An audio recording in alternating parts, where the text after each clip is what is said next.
Hello guys, welcome back to my channel English with Rajanand. Let's start today's video. आज के इस video में हम द हिंदू न्यूज़पेपर के फ्रंट पेज पर आए हुए एक आर्टिकल का इस वीडियो में डिस्कशन करेंगे। आर्टिकल में जो भी टफ वर्ड्स आए हुए हैं उन वर्ड्स को मैंने ऑलरेडी हाईलाइट कर दिया है, जिससे कि उनकी मीनिंग और उनके एंटोनिम सिनोनिम जो है इस वीडियो में हम साथ साथ डिस्कस कर सकें। चलिए स्टार्ट करते हैं आज का वीडियो। आज का जो ये वीडियो है वो रिलेटेड है क्रिकेट से, मतलब कि वर्ल्ड कप से, क्योंकि इंडिया जो है वो फाइनल में इंटर कर चुका है। चलिए स्टार्ट करते हैं। India storms into the final. क्योंकि इतना बड़ा ओकेजन है, इसलिए मैंने इस आर्टिकल को आज सेलेक्ट किया है इस वीडियो में डिस्कशन के लिए। India storms into the final. India जो है वो फाइनल में प्रवेश कर चुका है। स्टॉर्म्स इनटू मीन्स होता है धूम धड़ाके के साथ फाइनल में इंटर कर चुका है। स्टॉर्म मीन्स कैसे होता है? तूफान। स्टॉर्म जो है वो नाउन भी होता है और स्टॉर्म जो है वो वर्ब भी होता है। स्टॉर्म मीन्स होता है, जब नाउन होता है इसका मतलब होता है तूफान, और स्टॉर्म यहाँ पर वर्ब है। स्टॉर्म जो है यहाँ पर एज अ वर्ब यूज हुआ है। इसका मतलब धूम धड़ाके के साथ जोरदार तरीके से जो है इंडिया फाइनल में इंटर कर चुका है। अब देखिए, इंडिया जो है सिंगुलर है क्योंकि एक कंट्री है, इसीलिए वर्ब की फर्स्ट फॉर्म जो है स्टॉर्म, उसमें यस लगा हुआ है और ये पूरी फ्रेज होती है स्टॉर्म्स इनटू। स्टॉर्म्स इनटू जो है पूरी फ्रेज होती है। द यहाँ पर आर्टिकल है, फाइनल जो है वो नाउन है। ठीक, फाइनल जो है वो नाउन है। ए एल आने के बावजूद जनरली क्या होता है, जिन वर्ड्स के एंड में ए एल आता है वो एडजेक्टिव होते हैं, ना कि नाउन। लेकिन यहाँ पर फाइनल जो है वो नाउन है। तो इंडिया हमारा सब्जेक्ट है, स्टॉर्म्स इनटू जो है फ्रेजल वर्ब है, और फ्रेजल वर्ब जो है, फ्रेजल वर्ब मीन्स क्या है? फ्रेजल वर्ब मीन्स होता है, देखिए, एक वर्ब होती है और वर्ब के साथ एक फिक्स्ड प्रीपोजिशन होता है। वर्ब के साथ एक फिक्स्ड प्रीपोजिशन होता है, इसी को बोलते हैं फ्रेजल वर्ब। तो India storms into the final. India जो है वो फाइनल में इंटर कर चुका है। आई होप आप लोगों को यहाँ तक समझ में आया होगा कि स्टॉर्म्स इनटू जो है जो है फ्रेजल वर्ब है। ठीक, लेकिन स्टॉर्म जो है वो मेन वर्ब है, इनटू जो है यहाँ पर प्रीपोजिशन है। आई होप आप लोगों को यहाँ तक समझ में आया होगा। India will play the world cup. Zoom कर लेते हैं जिससे कि विजिबिलिटी जो है वो सही रहे। India will play the world cup final in Ahmedabad. India जो है, देखिए, फ्यूचर इंडेफिनिट टेंस का यूज किया गया है। इंडिया विल प्ले, अब यहाँ पर विल आया हुआ है। ठीक, विल जो है फ्यूचर इंडेफिनिट टेंस को रिप्रेजेंट करता है। तो India will play the world cup final in Ahmedabad on Sunday after registering its 10th consecutive win in the tournament with a 70 run, with a 70 run. अब 70 रन किस पे? With a 70 run victory over New Zealand in the semifinal at the Wankhede at the Wankhede stadium here on Wednesday. अब देखिए, sentence जो है वो Wednesday पे and हुआ करके है। सेंटेंस जो है वो वेडनेसडे पे एंड हुआ करके है। स्टार्टिंग कहाँ से हुई है? काफ़ी लार्ज सेंटेंस है, इंडिया से स्टार्ट हुआ है और वेडनेसडे पे एंड हुआ है। अब इस सेंटेंस को किस तरीके से पार्ट्स ऑफ स्पीच में ब्रेक किया जाता है वो हम लोग यहाँ पर सीखेंगे। ठीक, और किस तरीके से न्यूज़पेपर को रीड करते हैं। तो India will play the world cup final. India यहाँ पर हमारा सब्जेक्ट है, विल जो है वो हेल्पिंग वर्ब है, प्ले जो है वो मेन वर्ब है, द जो है वो आर्टिकल है। ठीक, वर्ल्ड कप जो है ये कंपाउंड नाउन है, फाइनल जो है वो नाउन है। तो India will play the world cup final. India जो है वर्ल्ड कप का फाइनल खेलेगा। कहाँ पर खेलेगा? इन जो है प्रीपोजिशन, इन अहमदाबाद, अहमदाबाद में। देखिए, इन जो है यहाँ पर ग्रामर का यूज, मतलब ग्रामर है कि इन जो है वो बड़े स्थानों के लिए यूज किया जाता है। जो बिग प्लेसेस होते हैं, बिग प्लेस हो या सिटी हो, ठीक, उनके लिए इनका यूज किया जाता है। और एट का यूज जो है वो छोटे स्थानों के लिए किया जाता है। इन अहमदाबाद, अहमदाबाद में। तो वर्ल्ड कप जो है, वर्ल्ड कप का फाइनल जो है वो अहमदाबाद में खेला जाएगा। कब खेला जाएगा? ऑन संडे, रविवार को। डेज से पहले प्रीपोजिशन ऑन का यूज किया जाता है, इसीलिए यहाँ पर संडे से पहले प्रीपोजिशन ऑन का यूज किया गया है। After registering its 10th consecutive win in the tournament। After, after means होता है के बाद में। ठीक, आफ्टर रजिस्टरिंग, रजिस्टर मीन्स होता है दर्ज करना। रजिस्टर का सिनोनिम हो जाएगा फाइल। फाइल मीन्स दर्ज करना। ठीक, फाइल जो है जब वर्ब होती है, फाइल जब, देखिए, फाइल दो तरीके से यूज किया जाता है। एक फाइल मीन्स नाउन होता है, और फाइल जब नाउन होता है तो इसका मतलब होता है जो फाइल जिसमें हम अपने कागज रखते हैं उसे भी फाइल बोलते हैं, इसमें कागज रखे जाते हैं। ठीक, और फाइल जब वर्ब होती है तो फाइल का मतलब होता है कोई चीज़ दर्ज करना। After registering its 10th consecutive win। 10th means 10वीं, consecutive win लगातार 10वीं विन, मतलब 10वीं जीत हुई है। इन द टूर्नामेंट, इस टूर्नामेंट में, मतलब इस बार जो वर्ल्ड कप जिसे इंडिया होस्ट कर रहा है, उस टूर्नामेंट में इंडिया की लगातार 10वीं जीत है। जो न्यूजीलैंड पर जीत दर्ज की है इंडिया ने, वो इंडिया की लगातार 10वीं जीत है। और हो सकता है, मतलब मे बी, इंडिया इस, मतलब कि जो ये 2023 का वर्ल्ड कप है इसमें हारे ही ना एक भी मैच, हो सकता है एकदम विजयी भव रहे, मतलब फाइनल भी जीत जाए, हो सकता है कि जीतेगी ही, समझ लीजिए।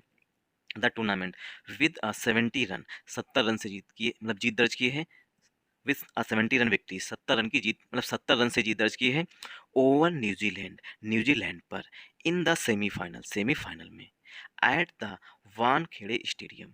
अब देखिए, हमने अभी पढ़ा ऊपर इनका यूज, इन जो है वो बड़े स्थानों के लिए यूज किया जाता है, और इनका जस्ट अपोजिट होता है एट, एट जो है वो छोटे स्थानों के लिए किया जाता है। अब यहाँ पर वानखेड़े स्टेडियम जो है वो छोटा है, इसीलिए एट का यूज किया गया, एट जो है प्लेसेस के लिए यूज किया जाता है, eight the Wankhede stadium, Wankhede stadium में, ठीक। अगर यही स्टेडियम की बात ना करके मुंबई की बात की गई होती तो इन मुंबई लिखा होता, ना कि एट मुंबई। तो eight the Wankhede stadium here on Wednesday, बुधवार को, मतलब कल की बात की जा रही है। आई होप आप लोगों को यहाँ तक समझ में आया होगा। अब इसमें हम देखेंगे grammar part. Sorry sorry. India यहाँ पर हमारा सब्जेक्ट है, विल जो है यहाँ पर हेल्पिंग वर्ब है, प्ले जो है वो मेन वर्ब है, द जो है वो आर्टिकल है, वर्ल्ड कप जो है कंपाउंड नाउन है, फाइनल जो है वो नाउन है, आर्टिकल द जो है वो फाइनल किया रहा है, इन जो है वो प्रीपोजिशन है, अहमदाबाद जो है वो नाउन है, आन जो है प्रीपोजिशन है, संडे जो है फिर से नाउन है, आफ्टर जो है प्रीपोजिशन है, रजिस्टिंग जो है वर्ब की फोर्थ फॉर्म आती है, प्रीपोजिशन के बाद वर्ब की फोर्थ फॉर्म यूज की जाती है, इट्स जो है वो पॉजिटिव एडजेक्टिव है इंडिया के लिए, इट्स जो है वो पॉजिटिव एडजेक्टिव है, ठीक। इट्स जो है पॉजिटिव एडजेक्टिव है इंडिया के लिए, इंडिया की 10वीं लगातार जीत है, ठीक। टेंथ जो है यहाँ पर, टेंथ और कॉन्जिक्यूटिव, विन, देखिए विन दो तरीके से यूज किया जाता है, एक तो नाउन के रूप में जैसा कि यहाँ पर देख रहे हैं आप लोग, और एक वर्ब के रूप में, वर्ब के रूप में भी विन का यूज किया जाता है, कहते हैं he won the match, he won the match, उसने मैच जीता था, ठीक। तो यहाँ पर विन की सेकेंड फॉर्म लिखी गई है, या he wins the, he wins the heart, उसने दिल जीता, ठीक। अब किसका जीता पता नहीं। Tournament with 70 run victory over New Zealand, ठीक। तो यहाँ पर विन जो है नाउन है, इन जो है प्रीपोजिशन है, द जो है वो आर्टिकल है, टूर्नामेंट जो है फिर से नाउन है, विद जो है प्रीपोजिशन है। देखिए ए जो है वो विक्ट्री के लिए आ रहा है, लेकिन 70 रन जो है यहाँ पर एज अ एडजेक्टिव यूज हुआ है, ओवर जो है वो फिर से प्रीपोजिशन है, न्यूजीलैंड जो है वो नाउन है, इन जो है प्रीपोजिशन है, द आर्टिकल है, सेमीफाइनल जो है वो नाउन है, क्योंकि सेमीफाइनल से पहले द का यूज किया गया। जनरली जिन वर्ड्स के एंड में, जिन वर्ड्स के एंड में आई वी ई आता है या ए एल आता है वो एडजेक्टिव होते हैं, लेकिन कुछ एक्सेप्शन भी हैं इसके। तो एक्सेप्शन में सेमीफाइनल है, फाइनल, फाइनल जो सेमीफाइनल है यहाँ पर वो नाउन है। एट जो है प्रीपोजिशन, द आर्टिकल है, वानखेड़े स्टेडियम कंपाउंड नाउन है, हियर जो है प्रीपोजिशन है, आन फिर से प्रीपोजिशन आया है, वेडनेसडे, सॉरी हेयर जो है यहाँ पर एडवर्ब है, हेयर जो है वो एडवर्ब है, वो भी एडवर्ब ऑफ प्लेस है, हेयर जो है यहाँ पर प्रीपोजिशन ना होकर के एडवर्ब ऑफ प्लेस है, एडवर्ब ऑफ प्लेस। वैसे ये एडवर्ब है, लेकिन एडवर्ब में भी अगर हम कैटेगरी करें, ठीक, कैटेगराइज करें तो इसे एडवर्ब ऑफ प्लेस बोलते हैं। आन जो है वो प्रीपोजिशन है, वेडनेसडे जो है वो नाउन है। आई होप आप लोगों को यहाँ तक समझ में आया होगा। दिस विल बी, देखिए विल बी, अगर इसके बाद वर्ब की थर्ड फॉर्म आ रही तो सेंटेंस पसिव वॉइस में हो जाएगा। This will be, this will be India's fourth. अब यहाँ पर देखिए, यहाँ पर विल बी के बाद फोर्थ फॉर्म नहीं आई हुई है, मतलब कि पसिव वॉइस में नहीं लिखा। दिस विल बी इंडिया की जो ये fourth, this will be India's fourth appearance in a world cup final, जो ये जीत हुई है, जो इंडिया ने सेमीफाइनल जीता है, तो ये क्या है, दिस विल बी या होगी इंडियाज फोर्थ अपीयरेंस, इंडिया की चौथी अपीयरेंस होगी, मतलब चौथी बार होगा कि इंडिया जो है फाइनल में पहुंचा है। India's fourth appearance in a world cup final, कि वर्ल्ड कप फाइनल में ऐसा चौथी बार हुआ है कि वर्ल्ड कप फाइनल में इंडिया पहुंची हो। आई होप आप लोगों को यहाँ तक समझ में आया होगा। तो दिस यहाँ पर प्रोनाउन है, विल जो है यहाँ पर हेल्पिंग वर्ब है, बी जो है वहाँ पर मेन वर्ब है, बी जो है यहाँ पर मेन वर्ब है। इंडियाज फोर्थ अपीयरेंस, अपीयरेंस जो है, अपीयरेंस भी होता है उपस्थिति किसी चीज़ की, तो इंडिया की चौथी उपस्थिति है वर्ल्ड कप के फाइनल में। तो ये देखिए इंडियाज यहाँ पर लिखा, मतलब एपोस्ट्रोफी, मतलब कि पोजीशन दिखाया गया, किसी चीज़ पर अधिकार दिखाया गया है। फोर्थ अपीयरेंस, ये पूरा कंपाउंड नाउन है, इन जो है प्रीपोजिशन है, आर्टिकल ए जो है वो फाइनल के लिए आया हुआ है, वर्ल्ड कप जो है कंपाउंड नाउन है। तो इंडिया की ये चौथी, मतलब चौथी बार होगा ऐसा कि इंडिया है वर्ल्ड कप में, मतलब वर्ल्ड कप के फाइनल में पहुंचा है। इन 1983, इन 1983 एंड 2011, मतलब 1983 और 2011। अब आप लोग बताएंगे हमें कि 1983 का जो वर्ल्ड कप हुआ था उसके कप्तान कौन थे, मतलब कि 2011 के तो सभी बता देंगे, ठीक। तो 2011 के देखते हैं कितने लोग 2011 के और 1983 के जो वर्ल्ड कप जो कि इंडिया ने जीते हैं, ठीक, उनके कप्तान का नाम कमेंट बॉक्स में कमेंट करके ज़रूर बताइएगा हमें, कितने लोग बताते हैं ये भी देखते हैं। इन 1983 1983 में एंड 2011 2011 में इंडिया बिकेम चैंपियन, मतलब 1983 में और 2011 में इंडिया जो है वो चैंपियन बना था। एंड और इन द 2003 एडिशन, और 2003 का जो एडिशन था, एडिशन मीन्स सत्र था, जो मतलब 2003 का वर्ल्ड कप था, इंडेड, वो समाप्त हुआ था। 2003 का जो वर्ल्ड कप था वो समाप्त हुआ था एज द सेकेंड बेस्ट, मतलब सेकेंड बेस्ट में रनर अप रही थी। सेकेंड बेस्ट का सिनोनिम यहाँ पर हो जाएगा रनर अप, और इंडेड का सिनोनिम हो जाएगा वाइंड अप, मतलब उसने समाप्त किया था। तो 1983 में इंडिया ने वर्ल्ड कप जीता है, ठीक, और 2011 में वर्ल्ड कप जीता है। और 2003 में क्या हुआ था, इंडिया जो है वो रनर अप रही थी।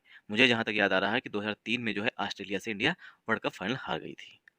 इंडेड, इंडेड में समाप्त हुआ था एज द सेकेंड बेस्ट, मतलब कि रनर अप समाप्त हुआ था। रोहित शर्मास मैन, अब देखिए यहाँ पर फिर से एपोस्ट्रोफी है, मतलब जो Rohit Sharma's man, man means आदमी, मतलब कि जो रोहित शर्मा की जो टीम है आर होपिंग, अब मैन मीन्स विराट कोहली हैं, मोहम्मद शमी हैं, ठीक, रविंद्र जडेजा हैं, जितने भी प्लेयर्स हैं उनके नाम यहाँ पर ना लिख करके मैन लिख दिया गया। तो रोहित शर्मास मैन, क्योंकि रोहित शर्मा जी जो है वो कैप्टन है, ठीक, कैप्टन है, इसीलिए उनका नाम यहाँ पर लिखा Rohit Sharma's man. Man means जो उनकी टीम है, जो उनके टीम के मेंबर हैं, आर होपिंग, वो उम्मीद लगा रहे हैं to extend their winning momentum into Sunday's final, जो संडे को फाइनल होगा उसमें जो अभी तक मोमेंटम बनाए रखे हुए हैं लगातार जीत का, उसे बनाए रखेंगे।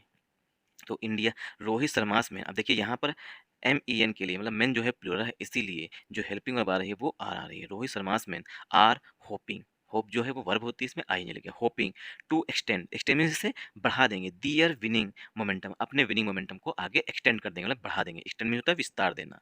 इनटू संडेज फाइनल, जो संडे को फाइनल होगा उसमें भी इसे बढ़ाएंगे। द होस्ट विक्ट्री, होस्ट कौन, इस बार इंडिया होस्ट है क्योंकि इंडिया वर्ल्ड कप को होस्ट कर रहा है। द होस्ट विक्ट्री मतलब इंडिया की जीत, was fashioned on the runs contributed by Virat Kohli, जो होस्ट विक्ट्री मतलब इंडिया की जो जीत हुई है, ठीक, उसमें विराट कोहली के जो रन है वो कंट्रीब्यूट किए हैं। कंट्रीब्यूट मीन्स होता है योगदान देना। The runs contributed by Virat Kohli, जो विराट कोहली के द्वारा कंट्रीब्यूट किए गए, मतलब उनके द्वारा बनाए गए हैं, मतलब कि विराट कोहली का योगदान मुख्य रहा। मुझे लगता है कि शमी और विराट कोहली और श्रेयस अय्यर तीनों खिलाड़ियों का योगदान जो है इक्वल रहा। एंड श्रेयस अय्यर 105, श्रेयस अय्यर ने 105 रन बनाए, with the former striking his 15th ODI ton to go past Sachin Tendulkar 49, जो सचिन तेंदुलकर के 49 हंड्रेड थे, 49 जो हंड्रेड थे उसको जो है गो पास, मतलब उससे आगे निकल गए हैं कौन, हमारे विराट कोहली साहब।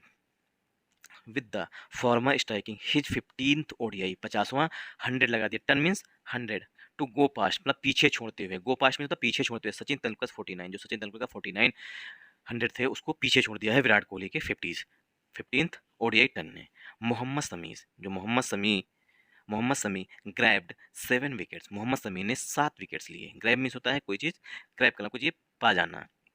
S Mohammed Shami grabbed 7 wickets as, as जो यहाँ पर कंजंक्शन के रूप में है, एस क्योंकि न्यूजीलैंड फाल्टर्ड, न्यूजीलैंड जो है वो कमज़ोर पड़ गया while chasing 397 for 4 despite Daryl Mitchell heroic 134, जो न्यूजीलैंड के खिलाड़ी हैं डेरिल मिसेल, उनके जो हीरोइक, जो मतलब साहसी, मतलब कि एकदम नाजुक टाइम में उन्हें 134 रन बनाए, उसके बावजूद जो है चेस करते हुए इंडिया 397, मतलब कि जो इंडिया ने 397 रन बनाए थे 4 विकेट खो करके, उसे नहीं बना सकी, मतलब उसमें कमज़ोर पड़ गई। आई होप आप लोगों को यहाँ तक समझ में आया होगा। फाल्टर मीन होता है कमज़ोर पड़ जाना, वाइल के बाद हमेशा वर्ब की फोर्थ फॉर्म यूज किया थी, इसलिए यहाँ पर चेसिंग लिखा गया है। आई होप आप लोगों को यहाँ तक समझ में आया होगा। अगर आप लोगों को वीडियो अच्छा लगे तो इस वीडियो को ज़्यादा से ज़्यादा सपोर्ट करिएगा, ठीक। एक वर्ड आया हुआ इसमें, इन सेसिव, इन इनसेसिव स्पेल, देखिए इनसेसिव मीन होता है remarkable, remark able, remarkable spell रहा इनका है, मतलब मोहम्मद शमी का जो रहा स्पेल वो रिमार्केबल स्पेल रहा है, काफ़ी यादगार स्पेल रहा है। मोहम्मद सामी इज 7 फॉर 57, जो उन्होंने 57 रन देकर 57 रन देने के बाद 7 विकेट जो लिए हैं उसने मदद की है। हेल्प इंडिया, उसने इंडिया की मदद की है। बीट न्यूजीलैंड को हराने में बाई 70 रन, 70 रन से हराने में मदद की है। Thanks for watching this video.